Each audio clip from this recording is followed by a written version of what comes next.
Located in northwestern Minnesota, Moorhead is the largest city in Clay County, owing much of its growth to the local railway system and the man who fought to bring it here.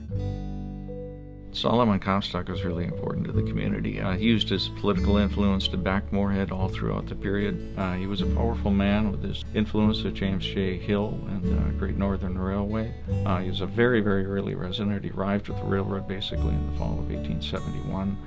He was working as a track hand. He was laying rail basically in order to get a free ride out here to the west, where he could develop a law practice and establish himself. And he certainly did so. Disappointed with his work in the St. Paul District Attorney's Office, Comstock decided to follow the growing railroad out west. Here, he and other travelers found themselves subjected to less than savory conditions, sleeping in rundown tents, navigating muddy track-ridden roads, and potentially becoming victims of the city's rowdy nightlife.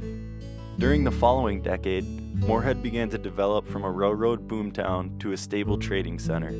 The tents were gone and old wooden buildings were replaced with sturdier brick.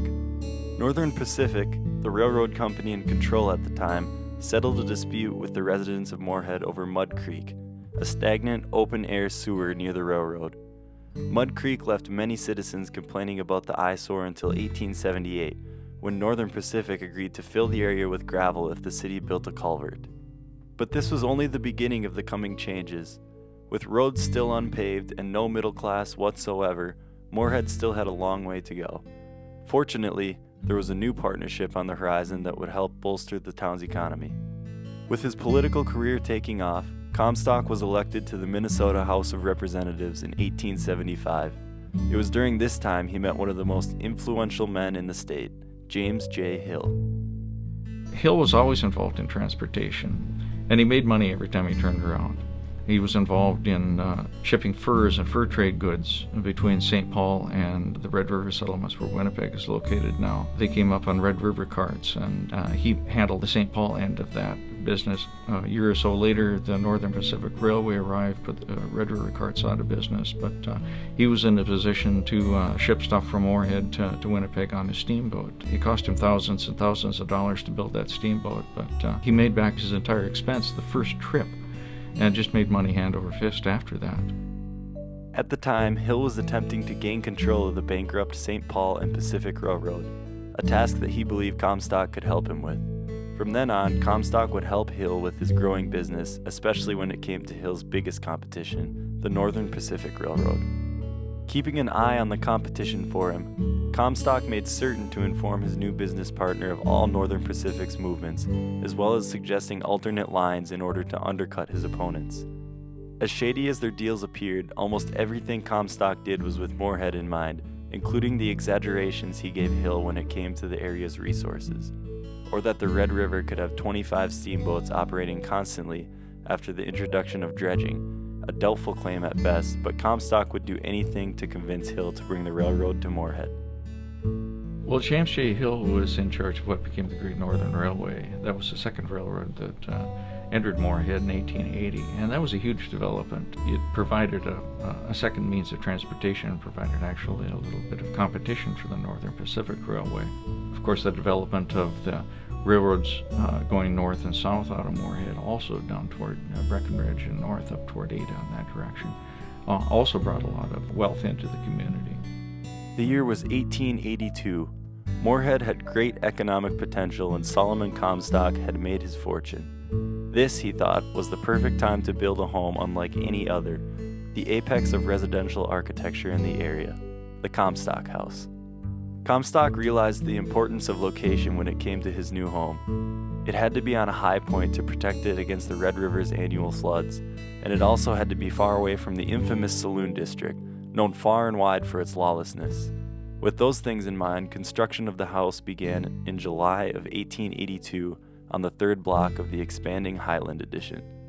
After the floods of 1881 and 1882, most of the wealthier people that lived, say for instance, where the MSUM Center sits today, like Solomon Comstock, had moved to higher, drier, more fashionable parts of town. So the areas right along the river slowly became more middle class and lower middle class and working class neighborhoods. At the cost of $45,000, Comstock's House was the most expensive and lavish building on the block. Everything inside, lumber, brick, glass, all had to be of the highest quality or it would be removed at the cost of the contractor. Each room contained a different species of wood, as well as different wallpaper, all chosen with an immense amount of care. The home itself was filled with Asian-themed motifs, landscape paintings, and several maps showcasing Comstock's love of cartography. The size of the Comstock House was definitely atypical for the time. You have to remember back in the 1870s, they were still living out of tents. So having this home that's an 11-room, two-story home, less than a decade later is definitely a huge feat.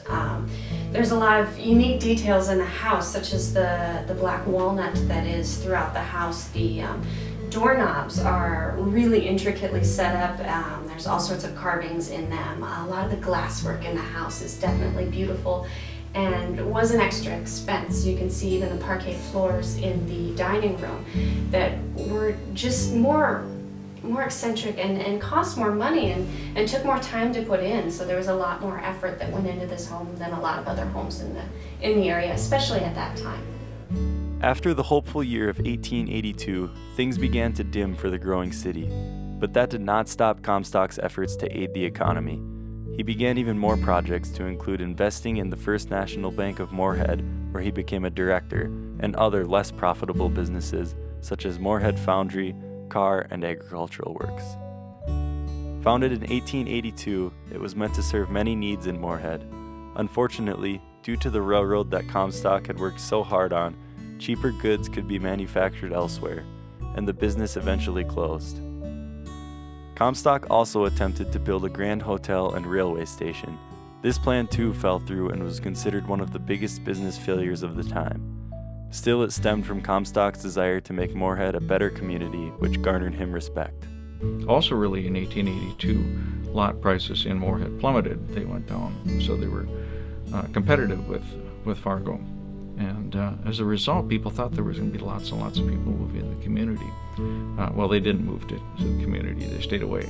It's ironic that the county went through one of its fastest growth periods in terms of population in the county's history, but Moorhead, between 1885 and 1890, actually lost population.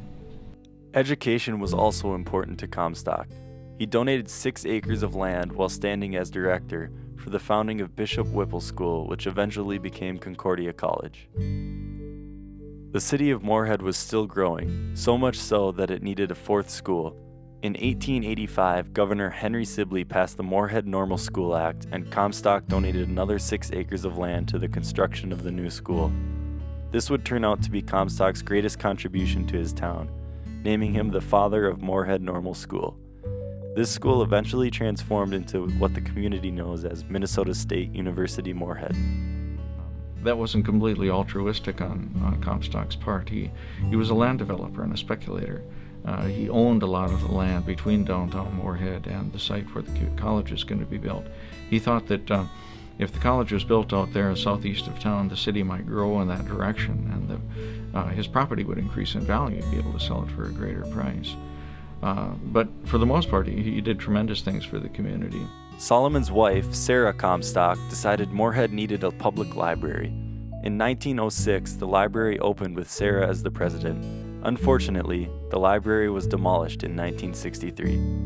Solomon Comstock passed away on June 3, 1933, but his legacy continues today, reflected by the prosperity of the still growing community of Moorhead. Though some of his ventures failed and many of his constructs have since disappeared from the landscape, his dedication to his beloved city is evident whenever a train passes through or a new class graduates from one of the many local schools.